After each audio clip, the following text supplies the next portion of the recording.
Hey guys, let's fix this issue together. In the first step, we need to press Windows key plus R key together to open run. Then type here services.msc and hit enter. Once we are here, we need to find out the Windows audio. Then simply right click on it, select properties, go to startup type and select automatic. Click on apply, then OK.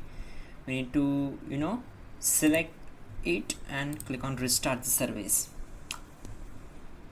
Once done, close this window, then go to the control panel.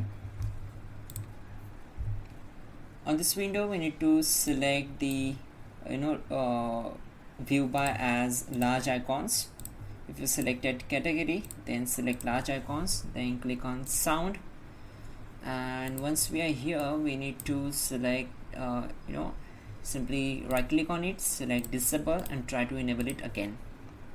If this not work, select it and click on properties, then simply go to levels tab, set this up to the 100% and uncheck this option.